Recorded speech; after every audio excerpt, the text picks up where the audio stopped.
வணக்கம் உறவுகளே, மீண்டும் இன்னொரு காணொலியில் சந்திப்பதில் மிக்க மகிழ்ச்சி. அன்னையர் தினம், மதர்ஸ் டே. சரி, அது சம்பந்தமான ஒரு காணொலியாக இது அமையும் என்று நினைக்கிறேன். சாரிஜன், எப்படி இப்போ அன்னையர் தினம்? அனைவருக்கும் அன்னையர் தின நல்வாழ்த்துக்கள். சாரிஜன், இது இப்போ கபிலன் அப்படி தான் கதை கேட்கல. இந்த மனித வாழ்க்கையே இப்படி ஒரு மாயம் என்றதை மாதிரி சொன்னார். எங்களை இந்த வாழ்க்கை முழுக்க ஒரு ப்ரெஷரோடு தான் வாழ்கிறோம். பிறந்து ப்ரெஷர், பிறகு படிக்கல இவ்வளவு கோல் எடுக்கணும் என்ற ஒரு ப்ரெஷர், பிறகு படிக்க முடிய அதுக்கு தக்க வேலை எடுக்கணும் என்ற ப்ரெஷர், வேலை செய்யணும் என்ற ஒரு ப்ரெஷர், பிறகு கல்யாணம் செய்ய வேணும் என்ற ப்ரெஷர், கல்யாணம் செய்தால் வீடு வேண்டணும், வீடு வேண்டினால் அதில் மோட்கேஜுகள் கட்டுறது, பில் கட்டுற அந்த ப்ரெஷர், தாய் தப்பினை பார்க்கணும் என்ற ப்ரெஷர், சகோதரங்களை பார்க்கணும் என்ற ப்ரெஷர், இப்படி அது முடிய பிள்ளைகளுக்கு கல்யாணம் செய்யணும் என்ற ப்ரெஷர், இப்படியே வாழ்க்கை முழுக்க ஒரு ப்ரெஷர் போகுதுண்டு. அதை பற்றி நீங்கள் என்ன நினைக்கிறீங்க? எனக்கும் இந்த கேள்வி கனகாலமாக இருந்தது. ஏன்னா வாழ்க்கையில் நாங்கள் இனியிலேன்ற ஒரு லோவான சுச்சுவேஷனுக்கு போயிருக்க, அதாவது ஒரு கஷ்டமான சுச்சுவேஷன் மனநிலைக்கு போயிருக்கல நிறைய கேள்விகள் மனசில் வரும். உண்மையிலே இந்த மனித பிறப்பேன், எதனால் பிறக்கிறது, இந்த பயன் என்ன, ஏன் இவ்வளவு விஷயங்கள் எங்களை ஒரு அழுத்தமாக அழுத்துது என்ற விஷயம். மற்றது ஒரு குழந்தை பிறக்குது, பிறந்ததுலேருந்து பள்ளிக்கூடம் நல்லா படிக்கணும்னு அம்மா அப்பாவில் எதிர்பார்ப்புகள் வைக்கப்படுது. அதையும் நல்லா செய்து யூனிவர்சிட்டிக்கு போயினோம், ஒரு வேலை எடுக்கினோம், அதுக்கப்புறம் கல்யாணம் முடிய ஒரு வீடை வாங்கினோம், ஒரு வேலை இடத்துக்கு 40 வருஷம் போய் வேலை செய்யணும், அதுக்கப்புறம் ரிட்டையர் ஆகினோம், ரிட்டையர் ஆகிற காலப்பகுதியில் பிள்ளைகளை கல்யாணம் செய்து வைக்கணும், பேர குழந்தை, அங்கால சீனியர் ஹோம், வாழ்க்கையை அப்படியே ஒரு 6 அடிக்கில முடியும். ஏன் இது யார் உருவாக்கினது, எதனால இது எல்லாருக்குமே திருப்ப நடந்து கொண்டு இருக்குது. ஆனால் எல்லா மக்களுமே இந்த சிஸ்டத்தை விட்டு வெளியில போக முடியல. இதுதான் எல்லாருக்கும் நடக்குது. ஆனா இந்த ஒரு 70 வருஷ காலத்துக்குள்ள எல்லாருக்கும் நடக்கிற விஷயம் ஒன்றா தான் இருக்கு. எல்லாருக்குமே இந்த அழுத்தம் எதனால வழங்கப்படுதுன்னு பார்த்தோம்னா எதிர்பார்ப்புகள். அதாவது அம்மா அப்பாவால பிள்ளைக்கு கொடுக்கப்படுற விஷயம் என்னன்னா, நீ நல்லா படிக்கணும், நல்ல கிரேட், நல்ல பேர் வாங்கணும், சமுதாயத்துல நீ சாதிக்கணும். அவ படிச்சு வேலைக்கு போயில வேலை செய்கிற மேனேஜர் அந்த கம்பெனியால் எதிர்பார்ப்பு என்னன்னா, நீங்கள் நல்லா வேலை செய்யணும், டைமுக்கு வேலைக்கு வரணும், நல்ல எஃபோர்ட்டை போடணும்.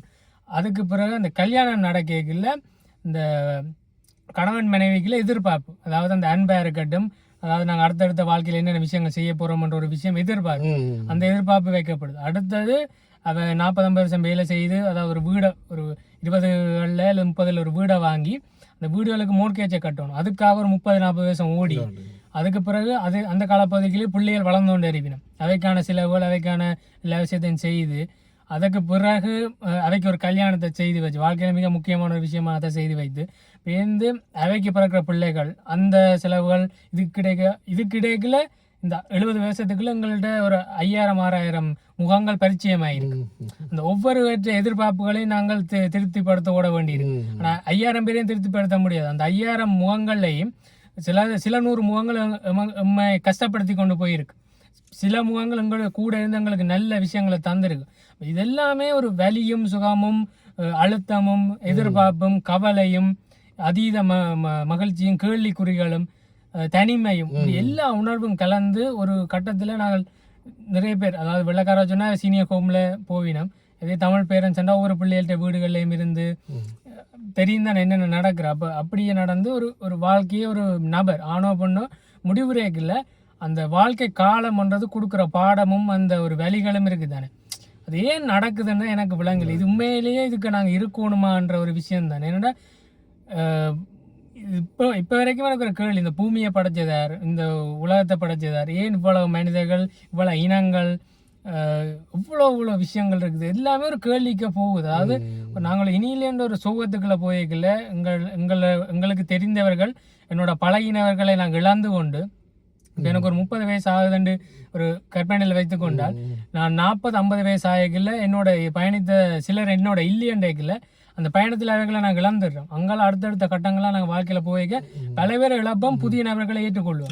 இப்போ வாழ்க்கை இப்படித்தான் போய் கொண்டிருக்குது. ஏனென்ற ஒரு கேள்வி தான். அதாவது இந்த பிறப்பும் இந்த படைப்பும் இது ஏன் நடக்குதுன்ற ஏனென்ற ஒரு கேள்வி எனக்கு இல்லை வருது. இன்னொன்று சாரியா, இப்போ எங்களோட சமூகம் இன்னும் அந்த ப்ரெஷர், இப்போ பிள்ளைகளுக்கு சேர்க்கணும் அந்த ஒரு இதால வாழ்க்கையை என்ஜாய் பண்றதே இல்லை. மற்ற இனங்களை காட்டில நாங்கள்லாம் நிறைய அழுத்தங்கள் எங்கள் மீதே போட்டுக்கொள்றோம். அதாவது அடுத்த தலைமுறைக்கு உலகத்துல வேறு எந்த இனமும் செய்யாத அளவுக்கு தமிழினம், அதாவது கல்யாணம் செய்து வைக்கிறதா இருக்கட்டும், அதே மாதிரி இந்த பண நகை சொகுசான விஷயங்கள், அதாவது நான் இழந்ததை நான் பெறாத இன்பங்களை இந்த அடுத்த தலைமுறை பெற வேணும் என்பதற்காக பெரிய தியாகங்களையும் கஷ்டங்களையும் உள்ளுக்க வைத்துக்கொண்டு அடுத்த தலைமுறைக்கு செய்து கொண்டு இருக்கிறாங்க.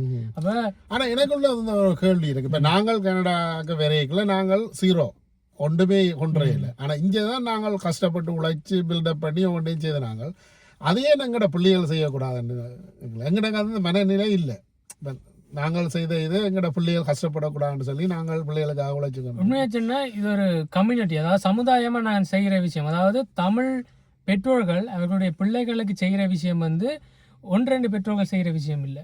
100% பெற்றோர்கள் அவர்களுடைய பிள்ளைகளுக்கு அடுத்த விஷயத்தை கடத்தி கொண்டிருக்கணும். அதாவது தங்களோட பிள்ளைகள் வந்து கஷ்டப்படக்கூடாதுன்ற ஒரு வார்த்தையை வைத்துக்கொண்டு அதை அடுத்த இதுக்கு கடத்தி கொண்டிருக்கணும். ஆனால் இதே வேறு சமுதாயங்களை பார்த்தீங்கன்னா அவர்களுக்கான கல்வியை கொடுத்து விட்டு நீயே உன்ற சொந்த காலில் நில் என்ற ஒரு விடயத்தை கொடுக்குறாங்க. ஆனால் தமிழ் சமுதாயத்தின்படி அந்த பிள்ளைகள், அதாவது ஒரு தந்தையோ தாயோ இருக்கிறார்கள், அந்த பிள்ளைகள் நாளைக்கு 30-35 வயசானா கூட அவர்களுக்கான என்ன விஷயத்தை நாங்கள் செய்யலாம், அதாவது எல்லாம் கொடுத்து கொடுத்து கொடுத்து கூட கடைசி என்னெல்லாம் செய்யலாம்ன்ற ஒரு எண்ணத்திலே தான் இருக்கேன். என்ன கொடுக்கலாம், என்ன கொடுத்து அந்த அடுத்த தலைமுறை சிறப்பிக்கலாம்ன்றதை சிறப்பிக்கிறது தான் யோசிக்கணுமே தவிர 70-80 வயசுல தங்களுக்கு ஒரு வாழ்வை யோசிப்போம், தங்களுக்கு ஒரு ரிட்டைர்மெண்ட்டுக்கு ஒரு வீடு எடுத்து தங்களுக்கு ரிட்டைர்மெண்ட், அதாவது பிள்ளைகளுக்காக 50 வருஷம் உழைச்சாச்சு, வீடு ஒன்றை கட்டி எல்லாமே ஓடி ஓடி உழைச்சாச்சு, தங்களுக்கான ஒரு விஷயத்தை அவங்க தேடிக்கொள்ளாம அதாவது சுதந்திரத்தையும் சந்தோஷத்தையும் துளைத்த ஒரு சமுதாயமா தமிழ் சமுதாயம் இருக்குன்னு நான் யோசிக்கிறேன். அதாவது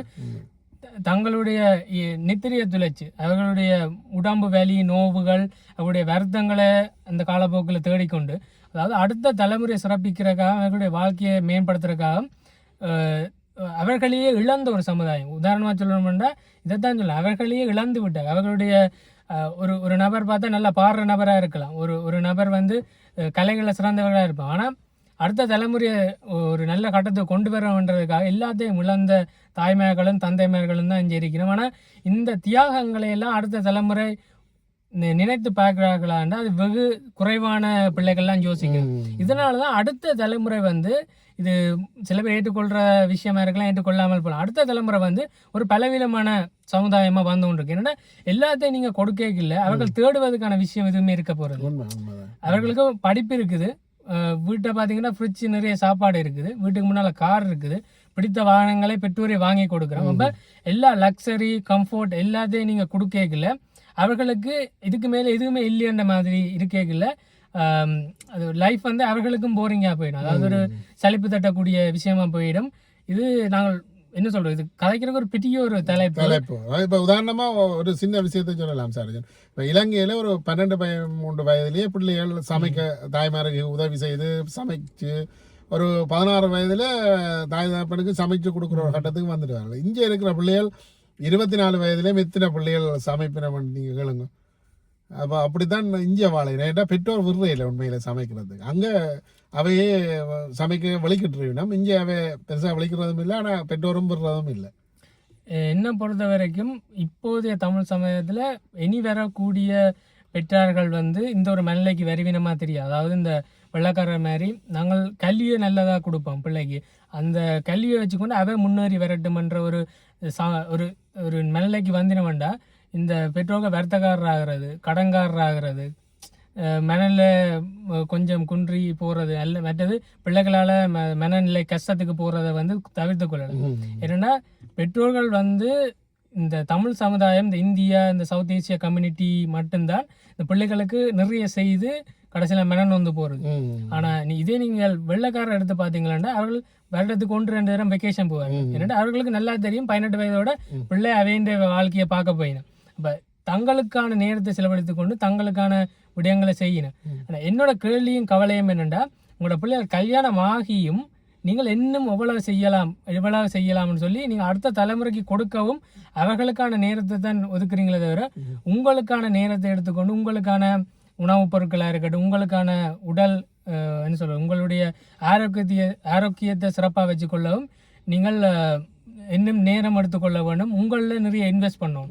ஏன்னா நிறைய ஒரு சிம்பிளாக சொல்லணும்னா ஒரு வீட்டுக்கு முன்னால் 4 கார் நிற்கிது, வீட்டு இந்த டிரைவேல 4 கார் நிற்கிது, ஃப்ரிட்ஜ் ஃபுல்லாக உணவு இருக்குது, பேங்க் அக்கௌண்ட்டில் பிள்ளைங்க பேங்க் அக்கௌண்ட்டில் தேவைக்கேற்ற மாதிரி பணம் வழங்கப்பட்டு கொண்டிருக்கின்றேக்கில்ல அங்கே எல்லாமே பூர்த்தியாக அதாவது நிறைவாக இருக்கேக்கில்ல நாளைக்கு அதாவது எதிர்காலத்தில் அந்த பிள்ளை கல்யாணமாகியோ அல்லது அடுத்த ஒரு வாழ்க்கையை தேடைக்கில்ல அடுத்த அடுத்து போய்க்க சின்ன சின்ன குறையுமே பெரிய ஒரு பூதாகரமாக தெரியும். என்னடா ஒரு பிள்ளைக்கு நீங்கள் எல்லா விஷயத்தையும் கொடுக்குறீங்க, கார் வாங்கி கொடுக்குறீங்க பிஎன்டபிள்யூவில், இல்லாட்டி ஒரு சிறிய ஒரு காராவது வேண்டி கொடுக்குறீங்க அதாவது படிக்கிற பிள்ளைகளுக்கு, அடுத்தது பணம் கொடுக்குறீங்க, எல்லா ஆடைகள் எல்லாம் வாங்குறதுக்கான உதவிகளை செய்யறீங்க. நிறைய பேரெல்லாம் பிள்ளைகளுக்கு அந்த வீடுகள் வண்டியெல்லாம் கொடுக்கணும். இப்போ நீங்கள் எல்லா கம்ஃபர்ட்டையும் வாங்கி அவை கொடுக்கல நாளைக்கு அவை திருமணம் என்ற ஒரு இன்னொரு கட்டத்துக்குள்ளே போய் வாழ்க்கைக்கு போய்க்கல அது 2 குடும்பங்கள் இணைகிற ஒரு விஷயம். இங்கேயும் ஒரு இது இந்த எந்த வயசுக்கு கதைக்கலாமா தெரியாது, ஆனால் இன்னொரு குடும்பத்தில் சொகுசாக வளர்ந்த ஆணும் இன்னொரு குடும்பத்தில் சொகுசாக வளர்ந்த பெண்ணும் ஒரு ஒரு வீடு நீங்கள் வாங்கி கொடுத்து வாழைக்கல நாளைக்கு அங்கே டீ காஃபி போடாட்டில் கூட அது பெரிய பிரச்சனையாகும், அது ஒரு பெரிய பிரச்சனையாக வரும். ஏனெண்டா எல்லாமே ஒரு குடும்பத்தில் நிறைவாக இருக்க சின்ன சின்ன குறையுமே பெருசாக தெரியும். அதுதான் கனடா மட்டும் இல்லை இந்த சர்வதேச நாடுகளில் தமிழ் சமுதாயம் அடுத்த சமுதாயங்களில் இந்த விவாகரத்துகளை அதிகரித்து கொண்டு போகிறதுக்கும் இந்த மன முறிவுகள் வர்றதுக்கு காரணம் என்னென்னா எல்லாமே இருக்கு. ஏன்னா பெண்ணு நல்லா படிச்சிருக்கிற ஆணு நல்லா படிச்சிருக்கு, 2 பேர்கிட்டையும் காசு இருக்கு. அப்போ இந்த நீங்கள் வந்த காலகட்டங்களில் வந்து நீங்கள் தான் எல்லாம் ஜீரோலேருந்து தொடங்க மாட்டேங்குது. அப்போ 2 என்ன சண்டை பிரச்சனை இருந்தாலும் ஒரு ஒற்றை ஒரு நோக்கத்துக்காக உழைக்க வேண்டியிருக்கும். வீடு வாங்கணும், கார் வாங்கணும், பிள்ளைகளை படிப்பிக்கணும், வந்து நீங்கள் அடுத்த கட்டத்தை படி ஏறி கொண்டிருக்கிறீங்க. ஆனால் இந்த கனடாவுக்கு நான் சொல்கிற விஷயம் என்னென்னா நீங்கள் பிள்ளைகளை வந்து ஒரு படியின் உச்சத்துக்கே கொண்டு போயிட்டீங்க. அதாவது நீங்கள் ஜீரோலேருந்து ஒரு 100க்கு வர்றதுக்கு 20 வருஷம் 15 வருஷம் ஆயிருக்குண்டா நீங்கள் பிள்ளைகளை படிப்பிச்சு வீடு வாங்கி கொடுத்து கார் வாங்கி கொடுத்து கல்யாணம் 1 லட்சம் 1.5 லட்சத்துக்கு கல்யாணம் பண்ணி படியின் உச்சத்துக்கு கொண்டு போய் விட்டுட்டீங்க. அப்படியே கொண்டு போய் விட்டுட்டு 2 குடும்பமுமே வேற வேற வீட்டில் இருக்கிறீங்களாண்டேக்க நாளைக்கு அங்கே டீ காஃபி போடாட்டிலும் சரி என்ன சொல்கிறேன் சின்ன சின்ன விஷயங்கள் சாப்பாடு சமைக்காடு சரி சின்ன சின்ன விஷயங்களுக்கு எல்லாம் பிரச்சனை நடந்து அது எங்கேயோ வந்து கோர்ட்லாம் நிற்கும். 2 குடும்பமும் கண் கலங்கி தான் நிற்கணும். நாங்களே என்ன போல செஞ்சு நாங்கள் ஒன்றும் செய்யலையே என்ன இப்படி நடக்குதுன்னு அதுக்கு பிறகு ஒன்றுமே செய்ய முடியாது. மனது எங்கட தமிழ் மக்கள்கிட்ட அந்த மனநிலை இப்போ ஒரு வெள்ளக்காரன் நான் 20 வருஷத்துக்கு முதல் எங்கட கம்பெனியில் நடந்த ஒரு முடியும் தாப்ப நாங்கள் சேல்ஸ்மேனாக வேலை செய்தவர் மகன் வெள்ளை கனடியர் தான் மகன் அந்த சமஸ் டைமில் வந்து அங்கே வேலை செய்தவர். ஆனால் இவர் சாப்பாடு ஒன்றே இல்லை. அப்போ அந்த வேலை செய்கிற தமிழ் படி இருந்துன்னா அப்பாட்ட கேளுங்க இந்த வேன் ட்ரக் வாரது முந்தி சாப்பாட்டுக்கு லஞ்ச் டைம் அப்போ அதில் வேண்டி சாப்பிட்லாமன்ட்டு அப்போ அவன் தகப்பன்கிட்ட கேட்டார் அதில் போய்க்க இப்படி சாப்பிட அது உண்ட பிரச்சனை. நீ நான் விடி கிளம்பி சாண்ட்விச் செய்து கொண்டு வந்துடுறேன் நீ ஏன் கொண்டுறையில் அது நீ அது உண்ட பிரச்சனைட்டு காசு கொடுக்கவே இல்லை. அது எங்களுக்கே பார்க்காந்திரமாக இருந்தது. அது அவர்களுக்கு அந்த மனநிலை இருக்குது. எங்கடையாக்கள் அப்படி செய்யணும், நாங்கள் சாப்பிடாட்டிலும் எங்கட சாப்பாட்டை நீ சாப்பிடணுட்டு நாங்கள் பட்டினி கிடப்போம். அப்படியான சமுதாயம் தான் நாங்கள். அந்த ஒரு நாளில் 90களில் 80கள் கடைசியிலேருந்து 90கள் 2000 அந்த பெற்றோர்கள் வந்து தங்களை உருக்கி அதாவது தங்களை தியாகம் செய்து அடுத்த தலைமுறையை வந்து மிகச்சிறந்தவர்களாக மாற்றியிருக்கிறார். ஆனால் மனநிலை ரீதியாக பார்த்தால் அவர்கள் ஒரு நீங்கள் கடந்து வந்த அதாவது நீங்கள் 80களில் வந்த நீங்கள் 90களில் வந்த உங்களுக்கு இருக்கிற அந்த மனசில் இருக்கிற உறுதி வந்து அவைக்கு இருக்குமானே இருக்காது. ஏனென்றால் நீங்கள் எல்லாமே சொகுசாக வளர்க்கல அவர்கள்ட்ட எல்லாமே இருக்குது. நாளைக்கு ஒரு சின்ன பிரச்சனை வந்தாலும் அவர்கள் தனியாக போய் அதை சமாளிக்க முடியாத ஒரு நிலைமையிலான் ஒரு சமுதாயம் உருவாகிருக்கு. ஆனால் நான் இது முழுக்க குறை சொல்கிற மாதிரி இல்லை. நான் சொல்கிற விஷயம் என்னென்னா நீங்கள் நல்ல கல்வியை கொடுத்துருக்கீங்க, ஒரு சிறந்த பணியாளர்கள் மற்ற ஒரு நிறுவனத்தில் பெரிய பெரிய உயர் அதிகாரிகள் சிறந்தவர்களை உருவாக்கியிருக்கு. ஆனால் ஒரு சமுதாய அடிப்படையில் ஒரு பலவீனமான சமுதாயத்தை தான் உருவாக்கி இருக்கிறோம். எல்லாத்தையும் கொடுக்குறோம், நாங்கள் ஒரு தியாகமாக செய்கிறோம்னு சொல்லி அம்மா அப்பாக்களாக சேர்ந்து பிள்ளைகளை வந்து நாங்கள் ஒரு பலவீனமான சமுதாயத்தை தான் உருவாக்கி இருக்கிறோம்னு நான் நினைக்கிறேன். ஏன்னா ஒட்டுமொத்தமாக பார்க்க போனால் எனக்கு தெரிஞ்ச விட உங்களுக்கு இந்த வீடியோ பார்க்குறவங்களுக்கு நிறைய தெரிஞ்சிருக்கு.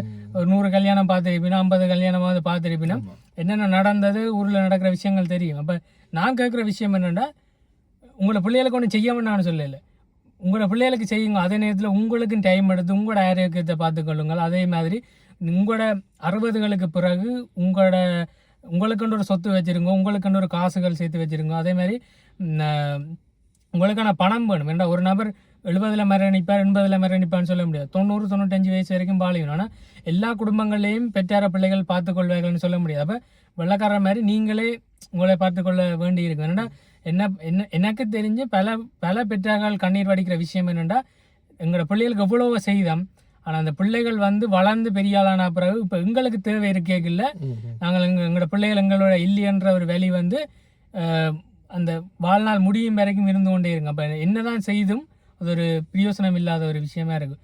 இது உண்மையாக ஒரு கதைக்கிறதுக்கு ஒரு சென்சிட்டிவான விஷயம். ஆனால் எனக்கு இது முதல்ல இருந்தே கேள்வி, எல்லாமே ஒரு கேள்வியாக இருக்குது. ஏன் பிறக்கிறோம், ஏன் இவ்வளவு 1000 பேரை சந்திக்கிறோம், இவ்வளவு புதுமுகங்கள், இந்த பழைய முகங்கள் போக அனுபவங்கள்.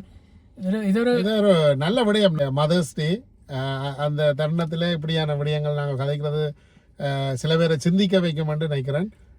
சரி உறவுகளே, மீண்டும் இன்னொரு காணொலியில் சந்திப்போம். மறந்து விடாதீங்க, எங்களோட சேனலை ஷேர் பண்ணுங்க, சப்ஸ்கிரைப் பண்ணுங்க. நன்றி, வணக்கம்.